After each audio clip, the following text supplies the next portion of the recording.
이번 시간 학습 목표입니다.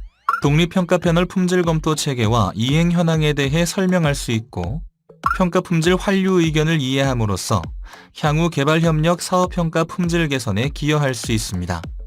이번 시간 학습 목표를 위한 학습 주제도 확인하신 후 학습을 시작해 주세요.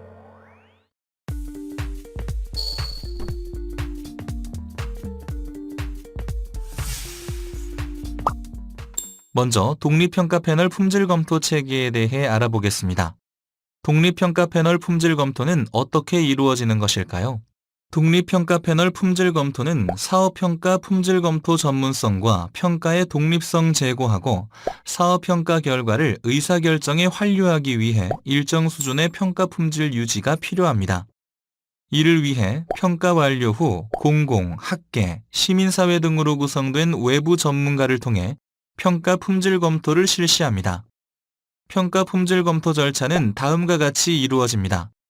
품질 검토 수요를 확정하고 계획을 수립한 다음 독립평가 패널 품질 검토 위원회를 개최하여 품질 등급을 부여합니다.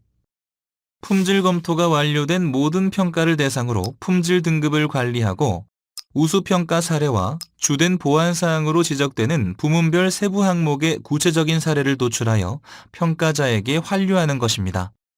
독립평가 패널 품질검토위원회의 품질지수 데이터는 평가 품질에 대한 정량적 정보로 전사사업 평가 품질 등급 분석 및 대응 방안 마련 체계화, 우수평가자 선정 및 품질 미흡 평가에 대한 조치, 이해관계자별 맞춤 환류 정보 등에 활용됩니다.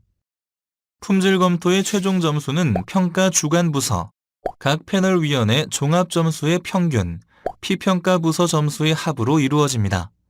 평가 주간부서에서는 가독성, 평가 결과 요약을 평가하며 패널위원들은 평가 설계 및 방법론, 데이터의 신뢰성, 분석 및 평가 결과를, 피평가 부서에서는 재원의 유용성과 명료성을 평가합니다. 배점은 각각 15점, 80점, 5점입니다. 최종 품질 등급은 A에서 C등급은 패스, 조건부 C등급, D등급은 논패스 판정을 받게 됩니다. 최초 B등급 판정 보고서 중 자율적인 수정 보완 작업을 거쳐 보고서를 재제출할 경우 재심을 통해 A등급으로 상향 조정 검토가 가능합니다.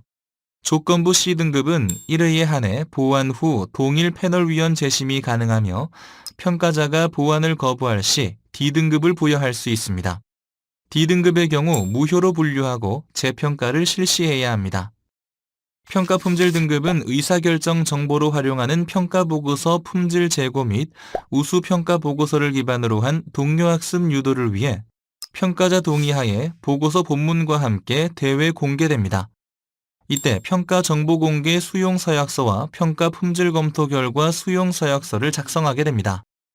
평가 완료 후 독립평가 패널에 의해 실시된 평가 품질 검토 결과는 다음과 같습니다. 2020년부터 2021년 7월까지 개최된 10차례의 품질검토위원회에서 총 85건의 보고서 검토를 완료하였고 품질 등급 분포는 매우 우수 2건, 우수 5건, 양호 33건, 보통 36건, 보류 7건, 미흡 2건으로 나타났습니다. 품질 등급 부합 여부로 보면 전체 보고서의 약 89.4%에 해당하는 76건의 보고서가 품질 등급에 부합하며 약 10.6%에 해당하는 9건의 보고서가 품질 등급 부합 여부 판정이 보류되었거나 품질 등급 미부합 판정을 받았습니다. 2020부터 2021년 평가 품질 등급 충족 보고서의 비율은 89.4%로 전년 대비 약 6.1% 상승한 수치를 확인할 수 있습니다. 이러한 수치 변화는 종료평가 보고서의 품질 개선이 이루어지고 있다는 점을 보여줍니다. 개선이 보이긴 하나 현재 C등급 보고서가 다수인 바 향후 B등급 이상의 보고서 확대가 필요합니다. B등급 이상의 보고서만 의사결정에 환류하기에 B등급 이상의 보고서 확보가 중요한 상황입니다. 점수별 구간으로 살펴보아도 비슷한 경향이 나타나는데 품질 검토 등급 상위권 그룹에 해당하는 90점 이상, 80점 이상 90점 미만 구간의 비중이 작년 분석 결과 각각 1%, 4% 확대된 것을 확인할 수 있습니다. 하지만 전체 보고서의 약 75%가 우수 등급 판정을 받고 있는 2020년 국별 포트폴리오 평가 품질 검토 결과와 비교하면 아직까지 종료 평가 보고서 품질 개선을 위한 노력이 부단히 필요함을 알 수 있습니다.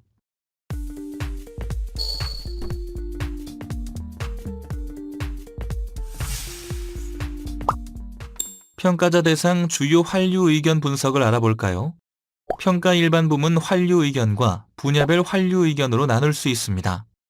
평가 일반 부문 환류 의견부터 살펴보겠습니다. 먼저 평가 등급 인플레이션 현상입니다. 2019에서 2020년 종료 사업 86건 중 매우 성공적 등급 44건, 성공적 등급 42건으로 대다수의 사업이 높은 평가 등급을 부여받았으나 높은 평가 등급과 본문 내 서술 내용 간 불일치 현상이 다수 지적되었습니다.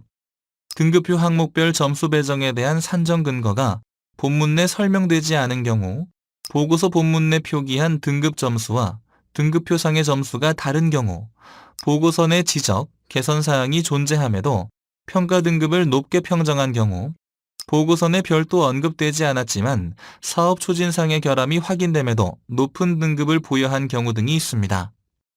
두 번째 의견은 다분야 일괄 발주 방식의 평가 신뢰도 문제입니다. 여러 분야 사업을 한 곳의 평가 수행기관이 일괄로 용역을 수주하여 진행하는 다분야 일괄 발주 방식으로 진행된 보고서 12건 중 8건이 조건부 C등급 판정을 받았습니다. 독립평가 패널 품질검토위원회 개최 시 다분야 일괄 발주를 담당하는 평가자의 분야 이해도 및 평가 전문성 문제가 지속적으로 제기되어 왔습니다. 조건부 C 판정이 나더라도 보완 작업만으로는 품질 개선에 한계가 있고 일반적이거나 분야 지식상 오류가 있는 평가 교훈 및 재현을 제안하는 등 평가 보고서 품질 전반에 미치는 영향이 다대하다는 의견이 다수 도출되었습니다. 이에 평가실에서는 해당 환류 의견을 반영하여 코이카 사업평가 가이드라인 및 표준 양식 내 동일 국가, 동일 분야의 다수 사업평가는 가능하나 다수 분야 일괄 발주식 평가 불가 내용을 추가하였습니다. 세 번째는 평가 질문, 보고서 본문, 재원 도출 간 논리적 연계가 평가 보고서상 미흡한 경우가 다수 있었다는 의견입니다. 그 사례로는 평가 질문 및 매트릭스가 사업 주요 목표 및 핵심 성과와 부합하지 않는 경우, 평가 질문 및 매트릭스는 잘 구성되었으나 보고서 본문을 통해 충분한 평가 결과가 제시되지 않은 경우, 결론 내 평가 교훈 및 재원 내용과 평가 결과 간의 인과관계 및 연계성 파악이 어려운 경우 등이 있었습니다.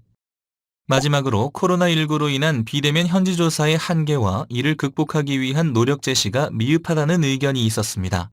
그 사례로는 원격 조사 방식의 시공간적 한계로 직접 수혜자 조사 미실시 혹은 제한적 실시, 사업 수행자료 추가 수집 및 분석 노력 미비, 현지 컨설턴트 활용 시 활용 인력의 비전문성 및 편파성으로 인한 평가 결과 왜곡 가능성 존재 등이 있습니다.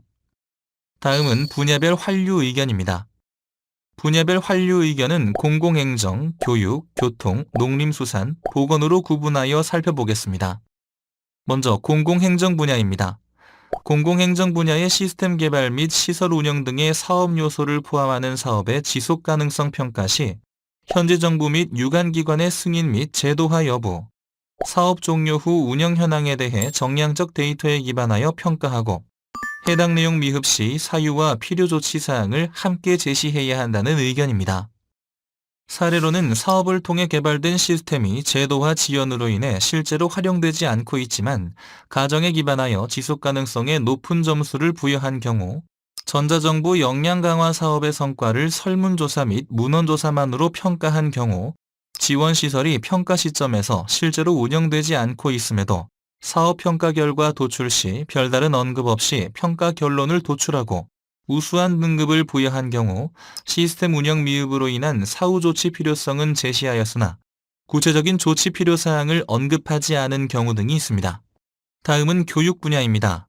교육 분야 환류 의견으로는 개발협력 교육 분야 종료 평가에 적정한 분석 모델을 활용해야 한다는 의견이 있었습니다. 그 예로 국내 HRD 사업 과정 평가에서 주로 활용되는 CIPP 모델을 평가 매트릭스와 병행하여 활용하였지만 이원화된 검토 방식으로 인해 평가 결론 도출에 있어 국제개발 협력 사업의 특수성 및 함의를 충분히 도출하지 못한 경우가 있었습니다. 또한 학교 교육사업 평가 시 단순 산출물 달성도의 교육사업의 특수성을 고려해야 한다는 의견도 있었는데요. 그 예로는 효과성, 효율성 평가 시 현지 교육 수요 및 노동시장 내 인력 선호 우선순위 등을 고려하지 않고 수혜자 만족도 조사 결과만 활용한 경우, 또는 학교 건설, 재건 사업에서 건축 요소의 평가에 집중하여 교육 기능 개선을 위한 투입 요소 평가가 심층적으로 이루어지지 않은 경우 등이 있었습니다. 교통 분야에서는 사업 지표 및 성과 측정 시 주어진 조건 및 향후 상황 변화를 고려해야 한다는 의견이 있었습니다. 그 예시로는 도로 개선 사업 성과 파악을 위한 동구 간 통행 속도 측정 시 주어진 측정 조건을 함께 명시하지 않은 경우, 물류 활성화 사업의 경우 사업 종료 이후 물동량 증가에 대한 전망 평가 결과를 지속 가능성 평가 시 반영하지 않은 경우 등이 있습니다. 농림수산 분야의 경우에는 환경적 요인이 사업의 성패를 좌우하는 경우가 많으므로 대상 지역의 자연, 사회적 특성을 고려한 세밀한 분석 필요하다는 의견이 있었습니다. 대표적인 예로는 쌀 재배 사업 평가 시 습지 벼 재배가 어려운 아프리카 특성을 고려한 평가 결과가 부재한 경우, 해안 도시를 대상지로 하는 사업에서 전업농, 겸업농 분리 데이터 수집 및 평가를 고려하지 않은 경우 등이 있습니다. 그리고 농림수산 분야 사업 성과 측정 및 분석 시 일반적인 분야 지식과 상충하거나 관련 설명이 불충분할 경우 관련 근거 및 데이터를 제시해야 한다는 의견이 있었습니다.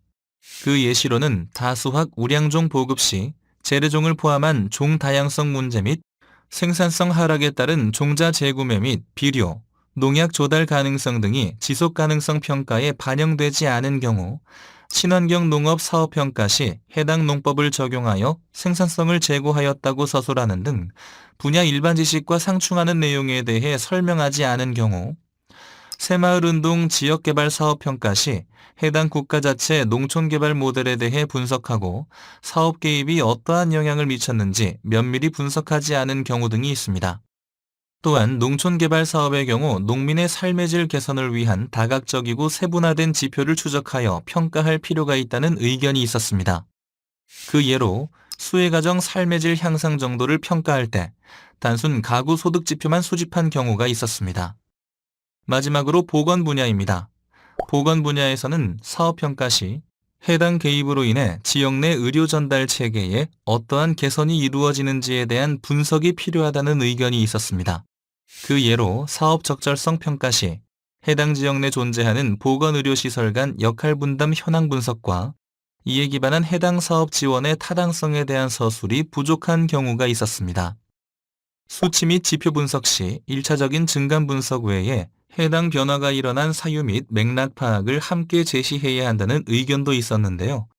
그 사례로는 산모 사망 및 신생아 사망 건수의 수치 증감만 언급하고 해당 사태 발생 사유에 대한 구체적 분석이 부재한 경우 등이 있습니다. 또한 사업 성과 측정 및 분석 시 일반적인 분야 지식과 상충하거나 관련 설명이 불충분할 경우 관련 근거 및 데이터를 제시할 필요가 있다는 의견이 있었습니다. 그 사례로는 돌봄, 치료의 연속성을 추구하고자 하는 통합 모자 보건 사업에서 모자 보건, 아동 보건 간 연계성에 대한 평가를 별도로 실시하지 않고 산과와 소아과를 분리하는 제언을 제시한 경우, 당초 설계된 등급과 다른 수준의 시설이 운영되고 있음에도 사업 성과 달성 측면에서 해당 내용에 대한 심층적인 분석이 이루어지지 않은 경우가 있었습니다. 지금 제시되고 있는 것은 분야별 환류 의견을 요약한 내용입니다. 이 환류 의견을 꼭 반영하여 사업 종료 평가 수행을 부탁드립니다.